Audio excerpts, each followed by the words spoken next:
Então vamos lá, pessoal, vamos iniciar então a nossa aula.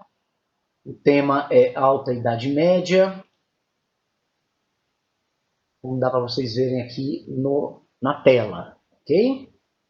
Bom, primeira coisa, vamos falar sobre questões mais gerais, né? A respeito da Idade Média. A Idade Média, ela é um período histórico, correto? Frequentemente os alunos fazem um pouco de confusão misturando Idade Média com o feudalismo, são coisas diferentes. Vamos ver então essas características dessas diferenças entre Idade Média e feudalismo. Primeira coisa que a Idade Média é um tempo histórico. Então aqui na tela vocês conseguem observar que nós estamos iniciando no século V, todas essas datas são depois de Cristo, e vamos terminar aqui no século XV, ok? Claro que a história sempre se utiliza de algumas datas específicas para marcar esses períodos. Essas datas que a história, que a historiografia utilizou, que a ciência história utilizou ao longo do tempo para determinar o início de um período, de uma era para outro, é muito relativo, é extremamente questionável. Hoje os historiadores questionam bastante essas datas, porque elas são muito relativas, né? Mas aqui no nosso caso, na nossa aula de hoje, o início da Idade Média começa aqui no século V, no ano de 476, perdão, 476, é a data que marca o fim do Império Romano do Ocidente com a queda de Roma.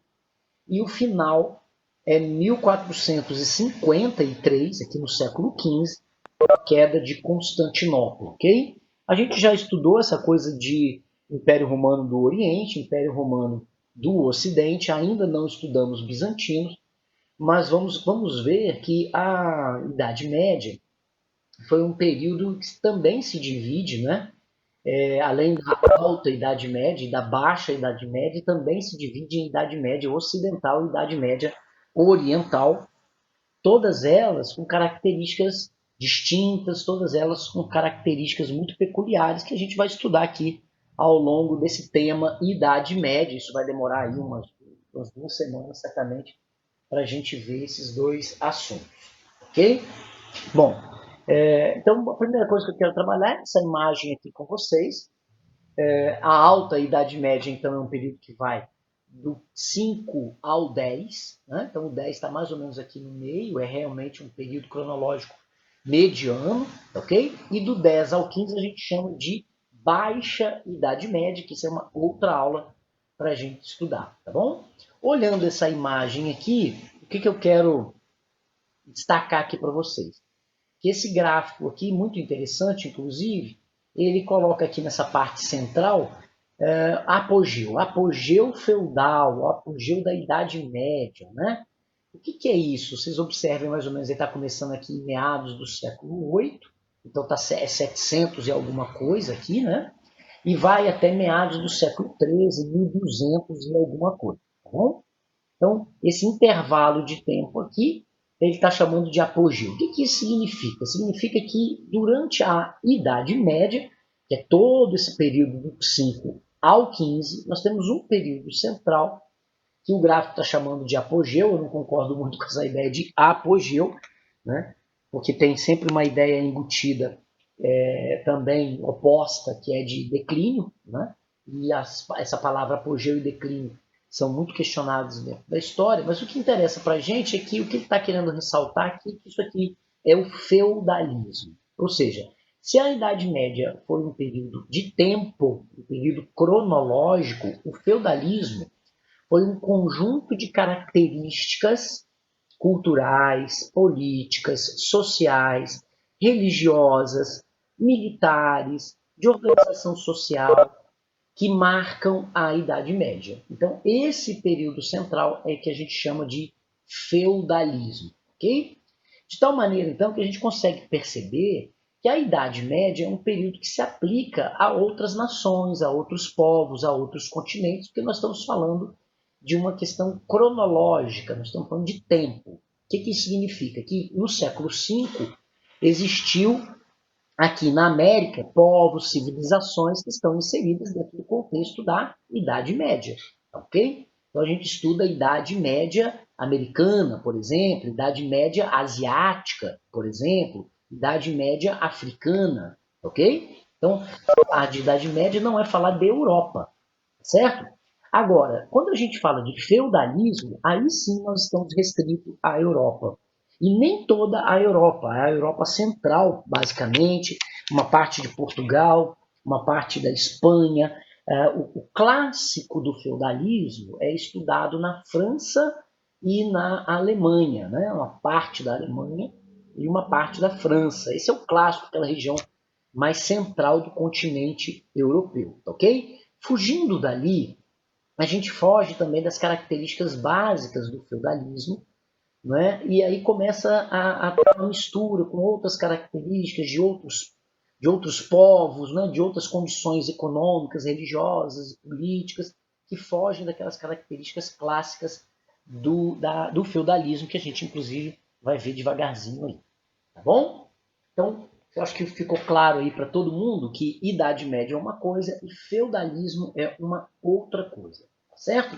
Bom, outra coisa que eu quero mostrar aqui para vocês é que esse gráfico aqui ele está trazendo uma relação interessante, mas a gente precisa ficar atento a ele, que é uma relação aqui, né, de crescimento e de decréscimo entre o comércio e o feudalismo. Então, o que a gente observa aqui? Enquanto o feudalismo vai se desenvolvendo, o comércio vai, vamos dizer assim, declinando. Né? Só para a gente compreender, vai declinando. Professor, isso é verdade? Bom, depende. Se a gente pensar no comércio monetário, aquele que envolve trocas monetárias, aquele que envolve dinheiro por produto, muito parecido, muito semelhante com o que como a gente faz comércio hoje, né? A gente pega a nossa moeda, vai até uma loja, vai numa feira, vai em algum lugar e compra um produto. Isso, na verdade, é uma troca que nós estamos fazendo. Nós estamos fazendo a troca do produto pelo papel moeda, que tem um valor financeiro, né? Inclusive outros valores embutidos aí, mas que não interessam para a nossa aula nesse momento. Então é uma troca que a gente está fazendo. Se a gente pensar nesse tipo de comércio, sim, a Idade Média foi um período em que essas trocas monetárias diminuíram consideravelmente. Mas o comércio em si, aí já não é tão verdade assim, porque o comércio ele se manteve na Idade Média, mesmo no feudalismo, de uma maneira diferente. O comércio aqui é um comércio tipo escambo, uma palavra que a gente conhece mais, tem mais propriedade de entendimento, né? É um comércio tipo escambo, que vai envolver a Europa como um todo, né? Inclusive a época do feudalismo, na troca de produto por produto. Eu vou voltar nessa característica comercial mais à frente um pouquinho, mas eu quero deixar claro que as atividades comerciais elas não cessaram durante o feudalismo. Muito pelo contrário, né? Elas aconteciam dentro do feudalismo de uma maneira diferente, é verdade, envolvendo quase nada de moeda, mas num comércio intenso de produto por produto, que a gente chama de troca natural. Ok?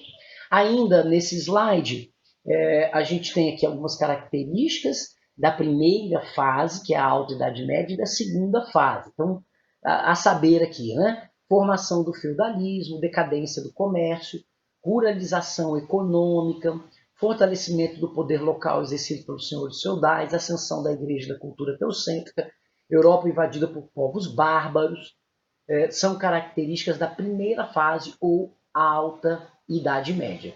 Da mesma forma, no lado de lá, aqui no canto direito, renascimento comercial urbano, decadência do feudalismo, decadência do poder local e fortalecimento do poder nacional representado pelo rei, efervescência cultural urbana, Europa invasora, conquistadora com as cruzadas e outras investidas fazem parte da Baixa Idade Média, assunto para uma segunda aula. Nós não vamos ver, perdão, não vamos ver isso hoje, ok?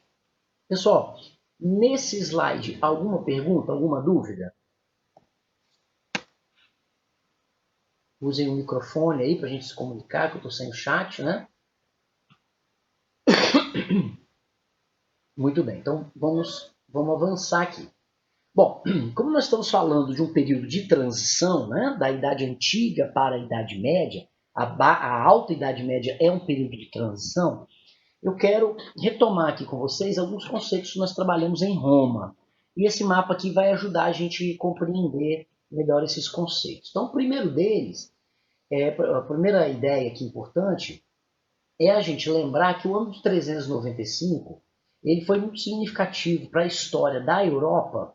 Naquele momento estava sob o controle dos romanos, já numa fase de decadência, né, vamos dizer assim, né, ou de transformação para a Idade Média, e como alternativa para resolver os problemas, que eram muitos no ano de 395, final do século IV, problemas que eram internos e externos, o cristianismo estava de vento em polpa dentro do Império, o que dificultava muito a ideia de soberania do Estado, a ideia de imperador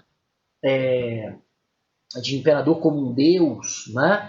O cristianismo se transformou num problema interno para os romanos, né? O que colocou em xeque o próprio poder do próprio imperador.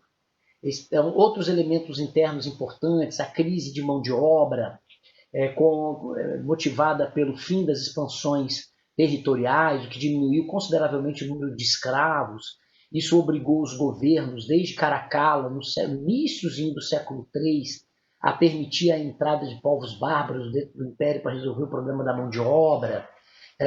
A crise política militar entre os generais romanos, que buscavam se suceder politicamente no trono, né, como uma disputa de poder contínua dentro do Império, a queda da produtividade, tá certo? Tudo isso são elementos internos muito grandes que, somado ao aumento das invasões bárbaras, né, ao agravamento das invasões bárbaras e à incapacidade já interna dos romanos de conter essas invasões, acaba dissolvendo o Império Ocidental. Então, esse mapa aqui ele mostra essa divisão, Império Romano do Ocidente e Império Romano do Oriente. Essa divisão foi feita pelo imperador Teodósio, mas o que eu quero destacar aqui é que todo esse lado ocidental ele desaparece tal como nós estamos vendo aqui. E ele se fragmenta, vou mostrar um outro mapa daqui a pouquinho, e ele se fragmenta em reinos bárbaros, né?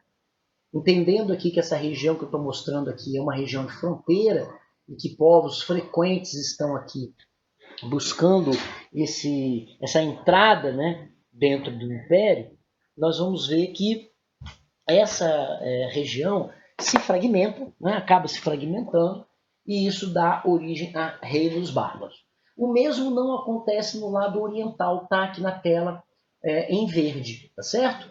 Aqui tem início quando a gente fala assim, tem início, parece que o Império Romano acabou, né? Mas na verdade é um processo lento de transformação, mas que vai dar origem ao que a gente chama de Império Bizantino, tá certo?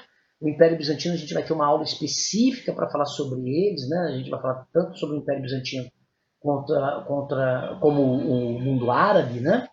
E vamos aprofundar mais essas questões aí.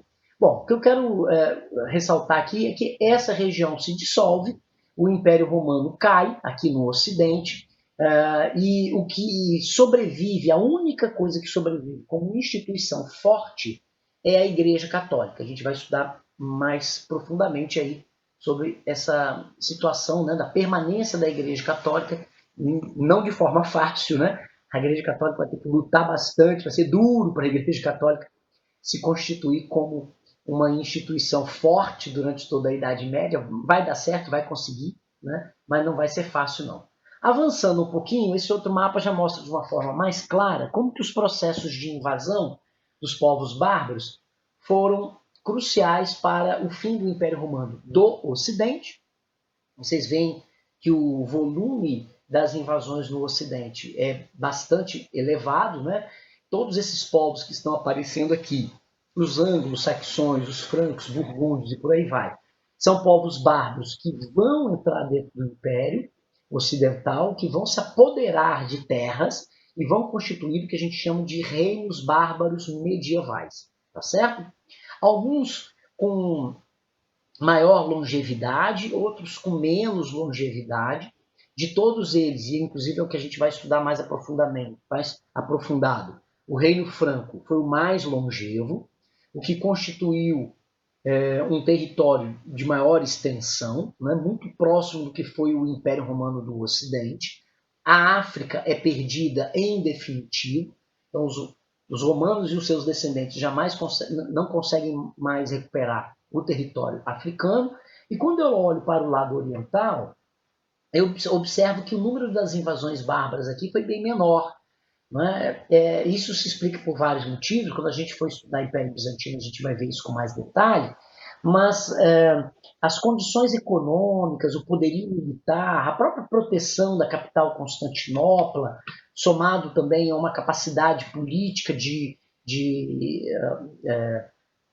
diplomacia, né? Claro que essa diplomacia é um pouco comprada também, a gente vai ver isso com detalhe quando estiver estudando os bizantinos, tudo isso favoreceu para a unidade do Império Bizantino, que se manteve forte aqui no lado oriental.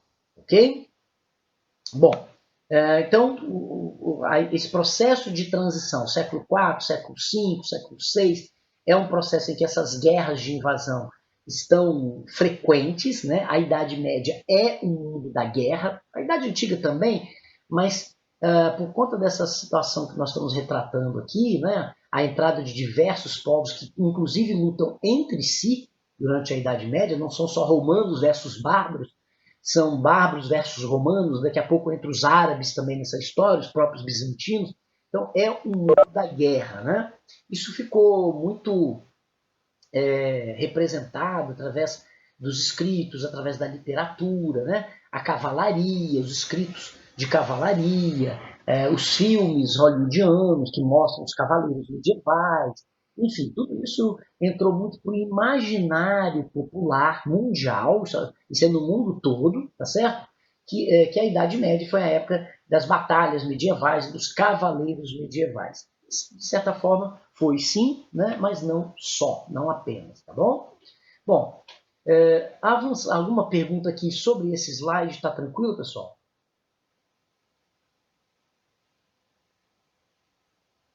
Beleza, vamos avançar aqui então, já para observar o mapa dos territórios conquistados, tá bom?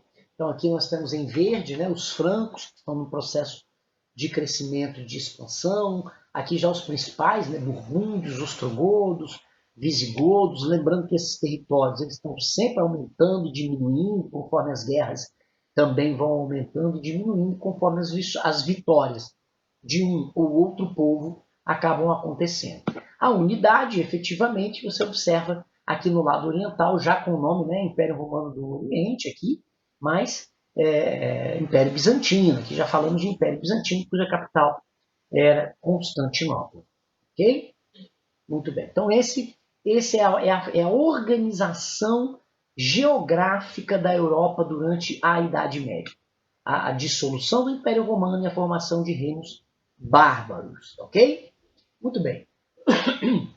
Bom, professor, então quando a gente olha para a Idade Média, o que a gente observa? A Idade Média foi romana, a Idade Média foi medieval, a Idade Média. Quais são as características da Idade Média? Elas são mais romanas, elas são bárbaras? Que tipo de características são essas? Então, a primeira coisa que a gente precisa clarificar aí na nossa cabeça é que a Idade Média ela é marcada pela fusão cultural, tanto no Ocidente quanto no Oriente, beleza? No lado ocidental, quais são os elementos culturais que se fundem? Claro, os elementos culturais romanos, né, é óbvio, e os elementos culturais estrangeiros que estão entrando dentro do Império Romano. Estou falando, obviamente, dos bárbaros, certo? Então, conforme a gente vai ver nesses pontos que eu estou salientando aqui para vocês, alguns deles são de características romanas e outros são de características bárbaras, certo? Então, por exemplo, aqui, primeiro ponto. Período de constantes invasões e deslocamentos populacionais. A gente sabe que os romanos eram extremamente sedentários, com grandes cidades, com uma burocracia muito organizada. Então é óbvio que deslocamento populacional diz respeito a uma característica dos bárbaros, tá certo? Os bárbaros tinha uma organização social muito tribal, bastante guerreira, né? Viviam da guerra, eram seminômades, estavam em frequente deslocamento. Então é isso que vai prevalecer na Idade Média, principalmente nessa fase da Baixa Idade Média, onde as guerras são mais constantes. Okay? Então vamos passar aqui ponto a ponto, a gente trabalhando aqui devagarzinho.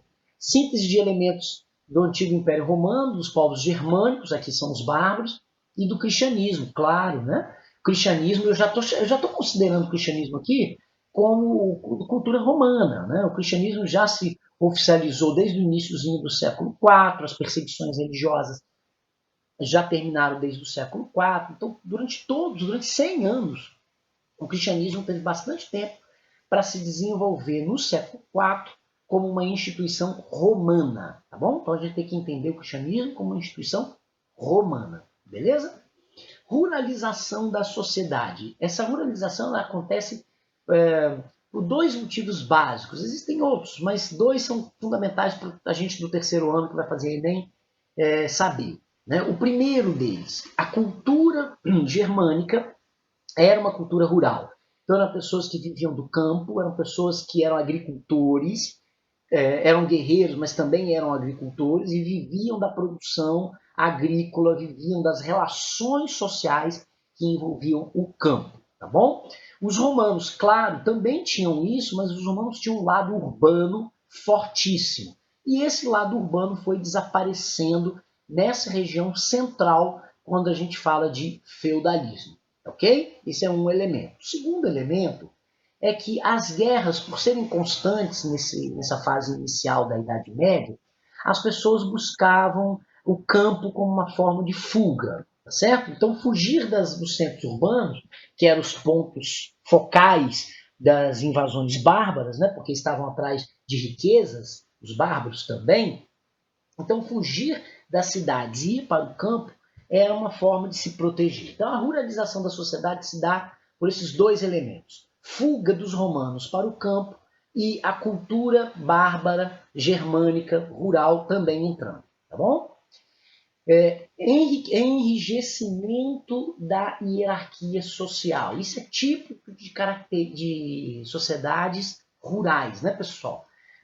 Sociedades que se organizam mais no mundo rural são sociedades hierarquicamente mais rígidas. E o contrário também é verdadeiro. Sociedades urbanas, né, são mais tendem a ter uma mobilidade social maior, tá certo?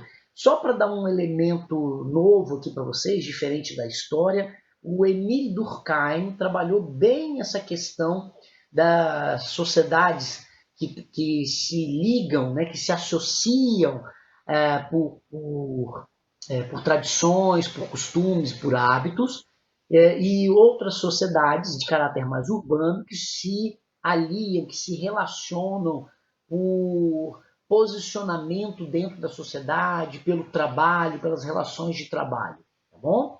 Então, acho que até vale a pena você buscar isso aí, dar uma estudada nisso aí, buscando Durkheim, tá bom? Bom, continuando aqui, fragmentação do poder central, política descentralizada. Esse item diz respeito ao gradual aumento do poder da nobreza que vai se formar, né, vai se expandir dentro da Europa, e essa nobreza, por conta dessa sociedade mais ruralizada, principalmente a partir do governo dos francos, de Carlos Magno, vai adquirir um poder muito grande, local, é verdade, mas localmente um poder muito grande. E é isso que ele está chamando de descentralização do poder. Em muitos momentos, o rei vai existir, o rei vai governar de forma limitada, né? Com o apoio dos senhores feudais que formam essa nobreza de apoio ao rei. Tá bom? A gente vai estudar isso com mais calma mais à frente um pouquinho. Desenvolvimento de relações de dependência pessoal, que é uma característica típica de sociedades guerreiras. Sociedades guerreiras são sociedades cujo desenvolvimento de relações pessoais é muito íntimo, é muito forte, porque no mundo da guerra e no campo de batalha, você depende do outro, do seu colega, para te proteger e vice-versa. Então essas relações pessoais, que na Idade Média a gente vai chamar de relações de fidelidade, elas vão se desenvolver bastante, ok? Privatização da defesa. O que significa isso? Essa palavra, eu não gosto muito dessa palavra de privatização, porque ela remete ao mundo capitalista contemporâneo e faz a gente pensar de uma forma um pouco errada sobre esse processo. O que ele está dizendo aqui? O que esse item está chamando aqui de privatização da defesa é que a defesa sai da mão efetiva e direta do rei e passa para a mão do senhor feudal no nível local. Por que eu estou falando no nível local? Porque quando o reino todo está em perigo, todos os poderes locais dos senhores feudais se reúnem em torno do rei para defender o reino, tá certo? Então o Estado ele aparece aí com força, tá certo? Só que isso não é uma constante, não é um Estado nacional, não é uma unidade, é muito mais uma relação de fidelidade, de ajuda mútua, tá certo? Então, no mundo local, quem controla o poder e também a força e a defesa é o senhor feudal, tá certo? Por isso que ele está chamando aí de privatização, e muitas vezes esses nomes aparecem aí nos exercícios. Clericalização da sociedade, é fácil a gente entender a importância da igreja, né? O poder da igreja dentro da Idade Média, a gente vai estudar um pouquinho mais isso aí. Formação de raças e corporações de ofício, transformação das mentalidades, isso já está mais na baixa Idade Média, já é tema aí para uma próxima aula, um próximo encontro. Beleza? Pessoal, nesse slide, alguma dúvida, alguma pergunta? Tá tranquilo aí para todos?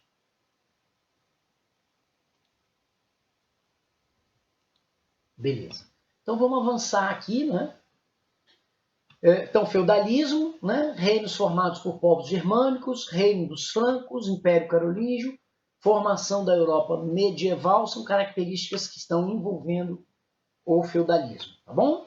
Bom, vamos estudar agora um pouquinho sobre o principal reino feudal, perdão, é o reino franco, e aí vamos dar uma olhadinha aqui no mapa.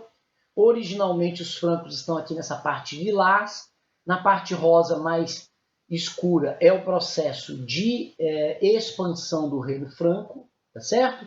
Aqui no rosa mais claro, a continuidade desse processo de expansão, e esse processo de expansão chega até os visigodos e chega também até os ostrogodos, certo? Isso já no Império do Carolíngio, né, no Império de Carlos Magno, tá bom? Então vamos lá para as características. Primeiro, os francos são germânicos, né? Bélicos, então no mundo da guerra, que a gente comentou, envolvidos em muitos conflitos, porque esses conflitos estão ligados ao processo de expansão. Tá joia? Francos conquistam a Gália e fundam um reino. Então essa região mais aqui acima é chamada de Gália, formando o reino franco e no processo de expansão. Aí a história dos francos se divide em duas grandes dinastias, marcado por reis e auxiliares dos reis, que é porque a gente vai estudar, os missi dominici, né? Que são os prefeitos de palácio, que são homens muito importantes, não serão reis, mas ao longo do tempo vão adquirir tamanha importância que vão iniciar uma nova dinastia. Então as duas dinastias mais importantes é a dinastia Merovingia e a dinastia Carolíngia, tá bom? Falando da dinastia Merovingia, o primeiro que se destaca aqui para a gente é o Clovis. Então prestem atenção aqui na data, nós estamos no século V, passando para o século VI. É um processo de expansão, de conquistas territoriais por meios de guerra, tá certo? Mas aqui, item final aqui, ó, Clovis converteu-se ao cristianismo.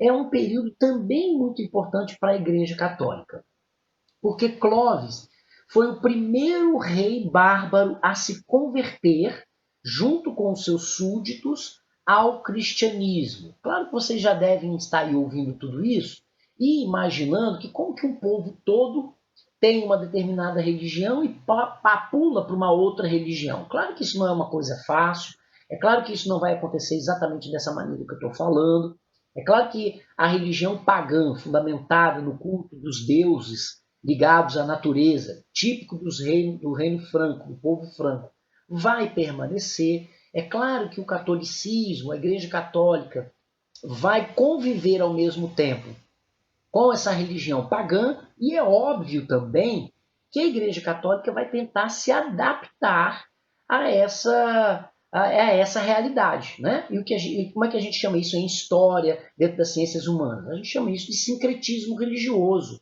que é a estratégia de uma religião de misturar elementos dessa religião que está tentando se transformar numa religião hegemônica, com outros elementos religiosos dos povos que estão entrando para essa religião hegemônica, misturando essas características e dando início, claro, a uma terceira religião com características misturadas. Esse sincretismo religioso vai acontecer aqui nesse período, tá certo?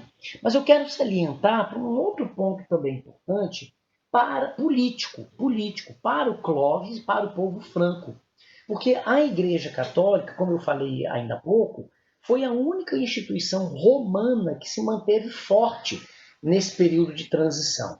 Então, a conversão do Clóvis também é um ato político que fortalece o seu poder, né?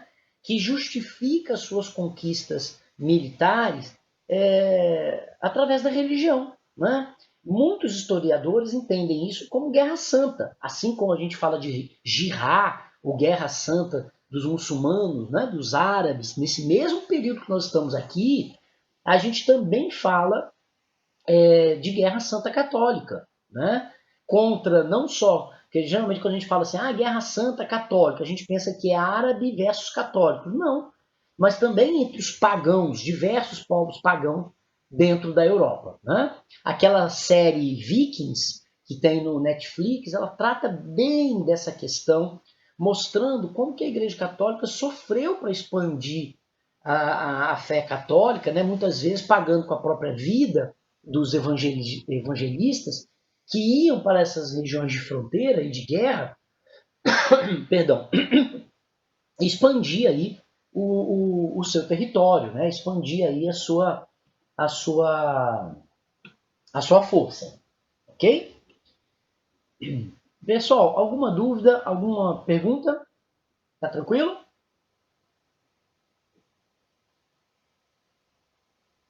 Beleza, então vamos avançar aqui mais um pouquinho, né? Bom, aqui já mostra o reino franco, né? Já no Império Carolíngio, vocês estão vendo aqui o Império Carolíngio, é o império do Carlos Magno, né? O principal rei dessa dinastia, está aparecendo aqui no item 4, né? Carlos Magno, filho e sucessor de Pepino Breve, coroado imperador do Papa. Mas esse mapa ele é interessante porque ele mostra como que as conquistas militares estavam rolando na Idade Média. Nós estamos falando aqui já de século VIII, tá, pessoal? Já estamos aqui no século VIII. Então vocês veem aqui o Império Bizantino em verde, tá? Essa aqui não é o auge do Império Bizantino. O auge do Império Bizantino foi com Justiniano. A gente vai estudar mais profundamente depois, mas também os muçulmanos. Olha os árabes aqui, já estão inclusive aqui dentro da Europa, o que a gente chama hoje de Portugal e Espanha, tá bom? Muito bem. Bom, avançando aqui um pouquinho, vamos aqui, né? Alguns conceitos desse período, alguns conceitos da Idade Média que são muito importantes. O primeiro deles é o conceito de suzerania e o conceito de vassalagem. Gente, o que é suzerania e vassalagem? É uma relação que envolve os suzeranos e os vassalos, ok? Quem são os suzeranos? Os suzeranos são os reis, tá bom? Então, é aquele que controla a terra. Os reis são os suzeranos. E os vassalos? São aqueles que, de alguma maneira, obedecem os reis. Tá certo? Aqueles que obedecem os reis são os vassalos. Portanto, são nobres também, fazem parte da nobreza, têm título de nobreza, formam a cavalaria, mas obedecem diretamente ao suzerano. Essa relação é a relação de fidelidade que eu havia comentado com vocês ainda há pouco, né? Essa relação de ajuda mútua entre o rei e os seus nobres, suzerania e vassalagem. Atenção para esse conceito, tá? Esse conceito ele é importante e ele aparece frequentemente nos exercícios também. Tá joia? Alguma dúvida, pessoal? Alguma pergunta? Beleza. Eu vou dar uma pausa. Eu vou dar só um minutinho, eu vou dar uma.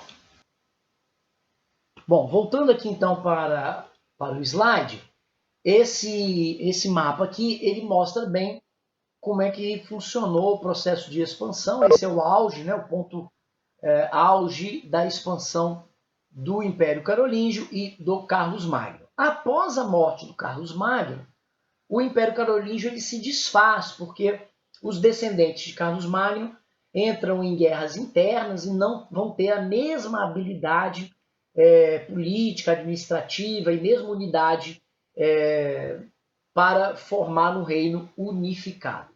Tá bom? Tá aí o Império Carolíngio. Bom, vamos aqui a outras características medievais que são importantes. Primeira palavra aqui importante para a gente, ó, colonato e comitatus. O colonato é uma palavra de origem romana. Por quê? Porque é uma forma de trabalho, colono, aquele colono meeiro, onde o Estado entrava com o trabalho, com as terras, e com os instrumentos também, e o colono entrava com a mão de obra. Metade era para o Estado, metade era para o colono, beleza? Então o colonato é uma forma de trabalho, ele existe até hoje. O café aqui no Espírito Santo, a maior parte dele é colhida dessa maneira. É o meeiro, é o colono, ok?